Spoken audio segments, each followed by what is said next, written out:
तो जो दास आज कंसेप्ट क्लियर करने जा रहा है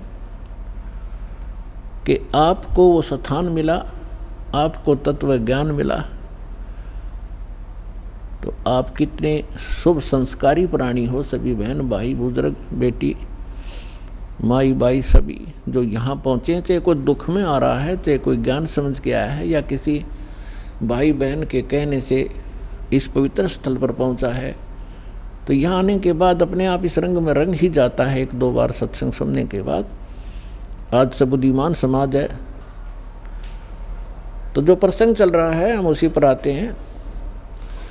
तो इन्होंने ब्रह्मा जी से प्राप्त उस ज्ञान के आधार से चुनक ऋषि ने तप सेलेक्ट कर लिया और वेदों से ओम मंत्र, तो गीता अध्याय नंबर 7 के श्लोक नंबर 18 में कहा है कि ये ज्ञानी आत्मा हैं तो उदार मीन समर्पित हैं परमात्मा के लिए। हजारों वर्षों तक तप किए, साधनाएं की, सूख कर काटा हो गए, प्रवाह नहीं की, चाहे जान भी जाओ परंतु परमात्मा मिले मोक्ष हो। लेकिन किक्कर बबूल का बीज बो के और आम की आस करना महामूर्खता होती है। इसी प्रकार इन ऋषि महर्षियों ने ओम नाम का जाप ये बबूल का बीज बोया, हठ योग करना भी ये बबूल का बीज है। इसकी साधना करके ये पूर्ण मोक्ष की आशा में बैठे, हजारों वर्षों तक चुनक ऋषि साधना करते रहे। गीता अध्याय नंबर 11 के श्लोक नंबर 32 में गीता ज्ञानदाता कहता है कि अर्जुन मैं काल हूँ और सब लोगों को अक्षय करने के लिए, इनका नाश करने के लिए अब मैं प्रवृत्त हुआ हूँ। तो श्री कृष्ण जी तो पहले ही विद्वान थे श्री अर्जुन के साथ, क्योंकि उसके रिलेटिव थे, अर्जुन के साले थे श्री कृष्ण भगवान। और वो श्री कृष्ण नहीं, उसमें वो काल बोल रहा था, जब कहता ये देख मेरा ये वास्तविक स्वरूप है और मैं काल हूँ, 1000 भुजा है उसके। और गीता अध्याय नंबर 11 के श्लोक नंबर 21 में अर्जुन कह रहा है कि भगवान आप तो इन सभी ऋषियों को खा रहे हो, सभी देवताओं को भी खा रहे हो, सिद्धों के समुदाय आपके सामने हाथ जोड़कर खड़े हैं और वेदों के सूक्तों से आपकी ही स्तुति कर रहे हैं और आप उनको भी खा रहे हैं। तो गीता अध्याय नंबर 11 के श्लोक नंबर 32 में गीता ज्ञानदाता कहता है कि मैं तो काल हूँ भाई, और इन सबको खाने के लिए अब प्रवृत्त हुआ हूँ। तो गीता अध्याय नंबर 11 के श्लोक नंबर 47-48 में ये गीता ज्ञानदाता कहता है कि ये मेरा वास्तविक रूप है, मैं ऐसा हूँ जो अब तुम्हें दिखा है, और मेरे इस रूप के दर्शन तेरे अतिरिक्त पहले कभी किसी ने नहीं हुए और आगे नहीं हो सकते। मैं ना किसी जप से, ना तप से, ना किसी क्रिया से और ना किसी वेदों में वर्णित विधि से मेरी प्राप्ति नहीं हो सकती। ब्रह्मा जी ने 4 युग तक साधना की, नहीं मिला। आखिर में आकर अपनी माँ को झूठ बोल दी कि मुझे प्राप्त हुआ, क्योंकि वेद उसने पढ़े थे और वेदों में परमात्मा साकार है। तो श्रीमद् देवी भागवत के अंदर ब्रह्मा जी खुद कहते हैं अपनी माता दुर्गा को कि माता जी अनुभव कुछ और बोलता है और वेद कुछ और बताते हैं, इनमें बहुत ही द्वितीयवाद है, इसका कारण क्या है। तो दुर्गा को उस काल ने धमका रखा है कि खबरदार जब मेरी किसी को भी तूने जानकारी दे दी, मैं गुप्त रहूँगा और मेरा भेद किसी को नहीं बता देगी। तो उसके डर से देवी उसको गोलमोल कर देती है कि मैं ही सब कुछ हूँ, मैं ही ब्रह्म हूँ, मैं ही सब कुछ हूँ, ऐसे गोलमोल कर देती है। फिर भी ब्रह्मा जी कहते हैं कि अनुभव कहता है, अनुभव हम करते हैं तो मिल नहीं रहा, और वेद बताते हो साकार है, एक स्थान पर बैठा है। तो ये दोगला सा ज्ञान है माता। तो कहने का भाव ये है कि गीता ज्ञानदाता कहता है कि मैं ना वेदों में वर्णित विधि से, ना किसी जप से, ना तप से, ना किसी क्रियाओं से कभी नहीं प्राप्त हो सकता। तो इसलिए गीता अध्याय नंबर 7 के श्लोक नंबर 24 और 25 में ये खुद कहता है कि मैं अव्यक्त हूँ, अपनी योग माया से छुपा रहता हूँ, ये मेरा अनुत्तम विधान है, अटल विधान है। अनुत्तम तो इसलिए जो माता पिता है और बच्चों से भी गुप्त है, तो कोई न कोई दोष है उसके अंदर, वो अच्छा आदमी नहीं है। इसको श्राप लगा हुआ है।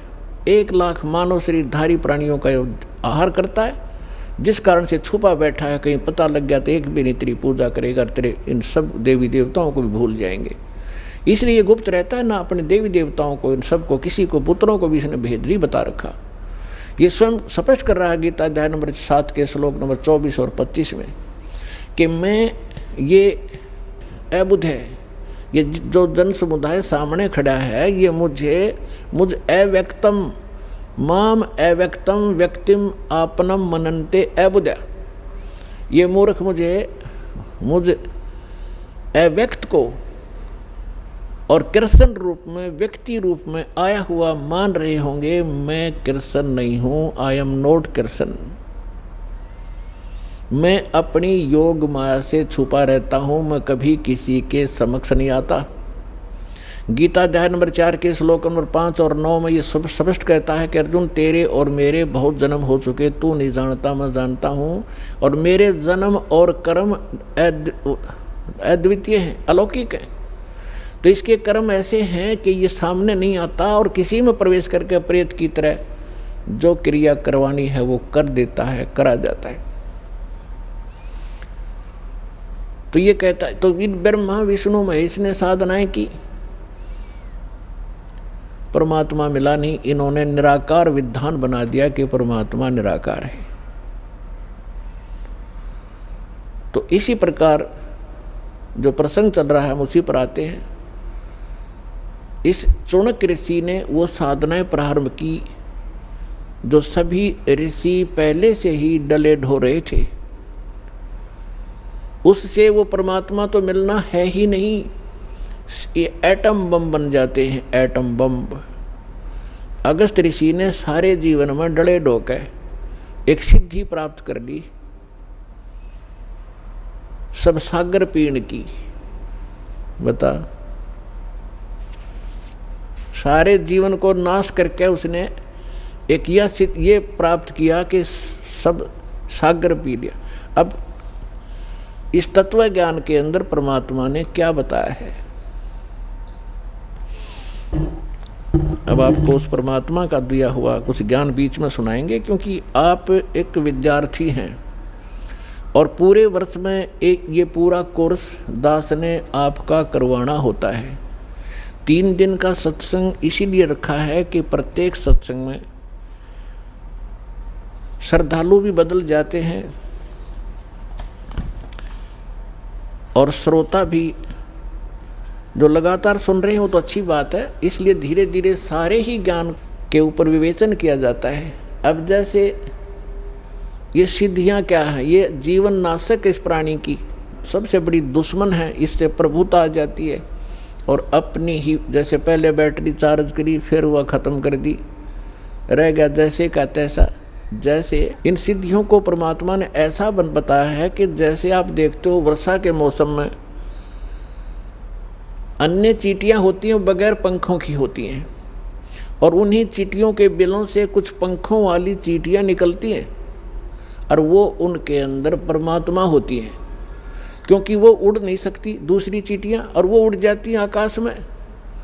तो वो यूँ सोचे हैं कि ये तो भगवान से मिल ली, क्योंकि ये तो उड़ जाती हैं आकाश में।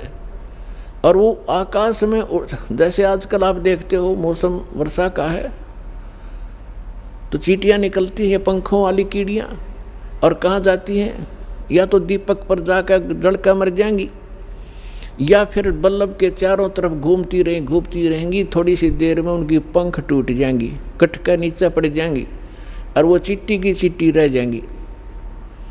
इसी प्रकार ये जो साधना करते हैं, गलत साधना करते हैं, शास्त्र विधि को त्याग कर जो मनमाना हठ योग आदि करते हैं, अन्य जाप मंत्र अनुष्ठान करते हैं, उनसे उनमें सिद्धियां आ जाती हैं।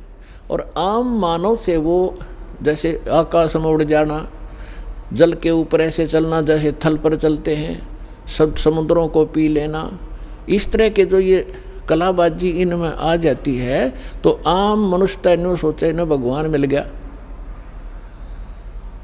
अब परमात्मा कहते हैं डम्ब करें डूंगर चढ़ेंगे अंत झिन्नी झूले, जग जाने बंदगी करेंगे बोवें सूल बबूले। अब परमात्मा कहते हैं कि हमारी इस साधना से जो हम आपको प्रदान करेंगे, इससे आपको 24 सिद्धियां आ जाएंगी। यहाँ की तो 8 सिद्धि हैं और उन्हीं के अंदर ये लटपट होकर अपना जीवन नाश कर जाते हैं। परमात्मा कहते हैं जो साधना हम आपको बताने जा रहे हैं, इससे आपको 24 सिद्धियां प्राप्त हो जाएंगी, लेकिन एक भी प्रयोग मत कर लेना, नहीं तुम्हारे लिए विष का काम करेंगी। अपने आत्मा सिद्धि का अर्थ होता साधना की सफलता। हम इन सिद्धियों जो हमारे अंदर आएंगी, हम इसको डिपॉजिट रखेंगे, एक पावर बनेगी, और जो अन्य मंत्र हम आपको दे रहे हैं उससे आपकी आत्मा इतनी चार्ज होगी, इन्हीं के सहारे, इनकी भक्ति की शक्ति से हम सतलोक जाएंगे। यदि हमने यहाँ खराब कर दी तो हम आगे जा नहीं सकते, हमारी सारी पूंजी नष्ट हो जाती है। तो क्या बताते हैं, शब्द महल में सिद्ध 24, अंश बिछोड़े विश्वे 20। कहते हैं हमारे जो मंत्र में, शब्द में 24 सिद्धियां आ जाएंगी आप में, और यदि आपने इनका प्रयोग कर लिया, आपकी वाह वाह हो जाएगी। किसी का दाढ़ा ला दोगे वो ठीक हो जाएगा, आपकी भक्ति नष्ट हो जाएगी। या आप देखते हो पुराने किसी नगर में कोई किसी चीज़ का दाढ़ा लगाता है, उनका दादा लाई है कि वो दूसरा लगाना शुरू कर देता है। ये पूर्व जन्म के पुण्यकर्मी प्राणी थे और पहले भी इन्होंने ऐसे बैठा लिया, अब दोबारा थोड़ी बहुत पूंजी बची थी, वही झाड़े ला कर नाश कर जाएंगे। तो इसलिए हमने चौकस होना है, थोड़ा बुद्धि से काम लेना है। झाड़ा लाने से बात नहीं बनेगी, उसको अपना इस परमात्मा से जोड़े, वो भी अपना धन इकट्ठा करे, आप भी करो। क्या बताते हैं, शब्द महल में सिद्धि 24, अंश बिछोड़े विश्वे 20। एक सिद्धि सुर देव मिलावे, एक सिद्धि मन वृत्ति बतावे, एक सिद्धि होवे पवन स्वरूपी, एक सिद्धि होवे अनुरूपी, एक सिद्धि निस्वासर जागे, एक सिद्धि सेवक हो आगे, एक सिद्धि स्वर्गापुर धावे, एक सिद्धि जो सब घट छावे, एक सिद्धि सब सागर पीवे, एक सिद्धि जो बहुजुग जीवे, एक सिद्धि जो उड़े आकाशा, एक सिद्धि परलोक के वासा, एक सिद्धि कष्ट तन जारा, एक सिद्धि तन हंस निहारा, एक सिद्धि जल डूब न जाई, एक सिद्धि जल पैर न लाई, एक सिद्धि बहु चोले धारे, एक सिद्धि नीत तो विचारे, एक सिद्धि पांचों तत् नीरम, एक सिद्धि जो बजर शरीरम, एक सिद्धि पीवे नहीं खाई, एक सिद्धि जो गुप्त छिपाई, एक सिद्धि ब्रह्मंड चलावे, एक सिद्धि जो सब नाद मिलावे, एता खेल खिलारी खेले, सो हम हंसा प्रगट बेले, 24 को ना दिल चावे, सो हंसा शब्द अतीत कहावे, प्रासिद्धि पूर्ण पटरानी, सतलोक की कहूँ निशानी, सतलोक सुख सागर पाया, सतगुरु भेद कबीर लखाया, परमहंस पे खो परवाना, जन कहते दास गरीब दीवाना। अब आदरणीय गरीबदास साहिब जी गांव छुड़ानी जिला दद्दर वाले, इनको परमेश्वर मिले थे स्वयं आकर के गांव छुड़ानी के जंगल में, खेतों में, जहां ये अपने अन्य सहयोगी साथी ग्वालों के साथ, अन्य पालियों के साथ वहाँ गौ चरा रहे थे। 10 वर्ष के बालक थे और परमात्मा का विधान है जो ऋग्वेद मंडल नंबर 9 सूक्त 86 के मंत्र 26 और 27 में, ऋग्वेद मंडल नंबर 9 सूक्त 82 के मंत्र 1, 2, 3 में, ऋग्वेद मंडल नंबर 9 सूक्त 54 के मंत्र 3 में, ऋग्वेद मंडल नंबर 9 सूक्त 20 मंत्र 1 में, ऋग्वेद मंडल नंबर 9 सूक्त 1 मंत्र 8 और 9 में, ऋग्वेद मंडल नंबर 9 सूक्त 94 के मंत्र 1 में, ऋग्वेद मंडल नंबर 9 सूक्त 95 के मंत्र 2 में, ऋग्वेद मंडल नंबर 9 सूक्त 96 96 के मंत्र 16 से लेकर 20 में और भी अनेक स्थानों पर यह स्पष्ट किया है कि परमात्मा ऊपर के लोक में रहता है और वहां से सह शरीर गति करके आता, चल कर आता है। अच्छी आत्माओं को मिलते हैं, उनको तत्व ज्ञान से परिपूर्ण करते हैं, परिचित कराते हैं और यहाँ वो परमात्मा आकर के कवियों की तरह आचरण करते हैं। अपने मुख कमल से बोल बोल कर वो यथार्थ ज्ञान उच्चारण करते हैं, जिस कारण से वे प्रसिद्ध कवि की भी उपाधि प्राप्त करते हैं।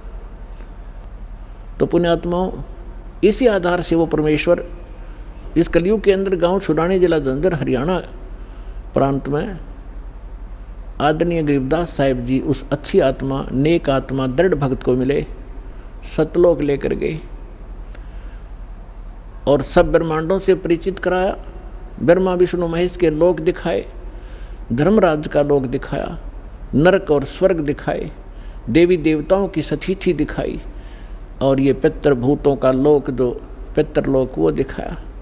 फिर काल जहाँ 1 लाख मानव शरीरधारियों को भून कर खाता, वो तपतशिला दिखाई।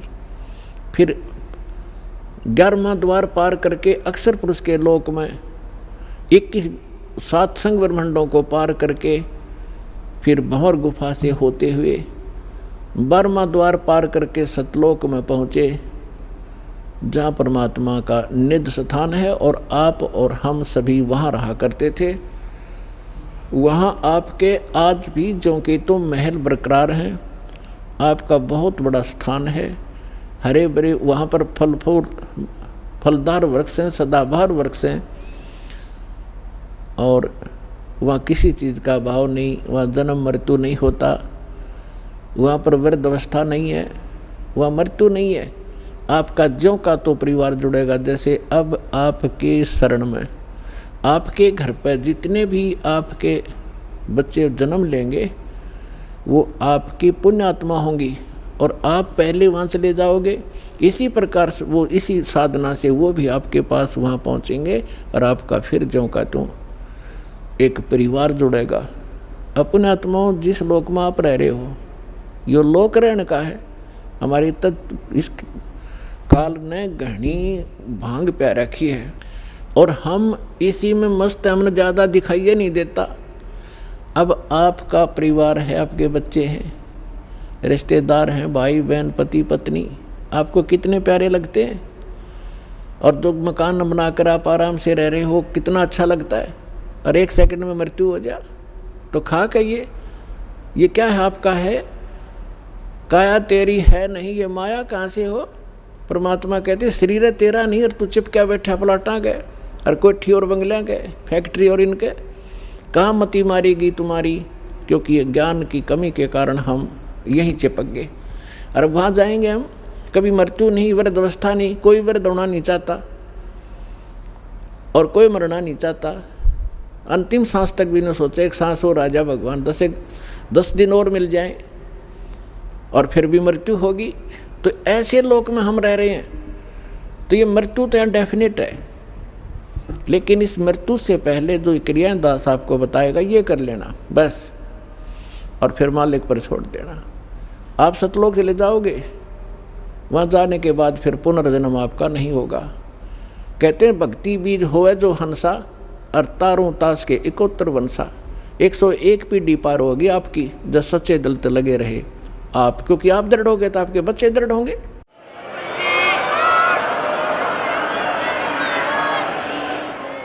तो गरीबदास साहिब जी को परमात्मा मिले,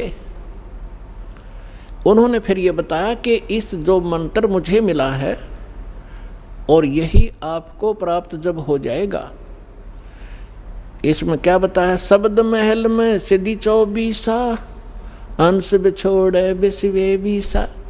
ये 24 सिद्धि हैं भक्ति इस मार्ग में, और जो इसको दुरुपयोग करेगा, इन सिद्धियों को प्रयोग करेगा, लोग दिखावा करने लग गया तो परमात्मा से दूर हो जाओगे। एक सिद्धि सुर देव मिलावे, एक सिद्धि मन वृत्ति बतावे। ये सिद्धियां हैं, एक सिद्धि हो पवन स्वरूपी, एक सिद्धि हो वे अनुरूपी, एक सिद्धि निस्वासर जागे, एक सिद्धि सेवक हो आगे। एक गोहाना के पास गांव है खेड़ी दमकन, वाइस दास के मामा का गांव है वो, वहाँ हम जाते रहते थे। तो वहाँ के व्यक्ति क्या बताया करते थे कि यहाँ एक नेकी राम नाम के कबीर पंथी थे। अब ये फीत तलाव कबीर पंथ की ढोवें डले, तो उसकी क्या बताया, वहाँ एक आश्रम बना हुआ है नेकी राम जी का, और वो नेकी राम जी थे गीसा दास साहिब जी के शिष्य। लेकिन गीसा दास साहिब जी की साधना वो थी जो परमेश्वर ने बताई थी, और नेकी राम जी पूर्व जन्म के कोई साधक तपस्वी थे, लेकिन वो पुरानी बीमारी साथ रहती है। जो गुरुदेव से वो पूर्ण मंत्र तो उनको मिले नहीं थे, किसी को दिया नहीं उन्होंने, लेकिन अन्य जो साधना बताई थी वो भी उनका कल्याणकारक थी, ताकि उनको मनुष्य जीवन मिलते रहते, इस समय तक वो आ जाते। ऐसी साधना ये संत हमें दे कर गए थे। उसने वो भी छोड़ दी और वो पुरानी बीमारी ला ली, तप करने लगे। उस तप से उसमें सिद्धि आ गई, सारी रात मतलब सोता नहीं थे वह। तो उस आश्रम के निर्माण की कथा सुनाया करते हैं वो वहाँ के व्यक्ति के नेकी राम जी यहाँ बनी में आकर बैठे थे वृक्ष के नीचे, और साधु संत के रूप में थे। गांव वालों ने देखा, एक दिन देखा, 2 दिन देखा, 10 दिन देखा कि भी महात्मा दिन रात जागता है, सोता नहीं है। एक चर्चा का विषय बन गए। लोगों ने रात को छुप कर देखा, दिन में उसके पास बैठे रहते, ड्यूटी लगा दी, वह तसल्ली करो, पूरी जांच करो। तो उन्होंने 1 महीने तक देखा, वो सोया नहीं। इसी बात से वो महात्मा पाक गया, आश्रम बना दिया और पूजा शुरू होगी। खाकता फिर वो, ये घोड़े सारे दिन रात जागेंगे, मोक्ष हो जाएंगे। तो ये सब बगैर ज्ञान, बिना ज्ञान के हम ऐसे डले ढोरे थे। एक सिद्धि निस्वासर जागे, एक सिद्धि सेवक हो आगे, एक सिद्धि सुरगापुर धावे, एक सिद्धि जो सब गठावे। अब जैसे ये गोपी चंद और भर्तरी जी को हमारे हिंदू समाज में मानते हैं कि ये मुक्त हो गए, ये पार हो गए, पार नहीं हुए, ये ताड़ यहीं पर भटक रहे हैं। जैसे एक सिद्धि सुरगापुर धावे, अब इसी ऐसी सिद्धि हो जाती है इनकी मृत्यु के उपरांत ये स्वर्ग में भी जा सकते हैं और वहाँ से यहाँ भी आ सकते हैं और अपना जीवन नाश ही कर रहे हैं।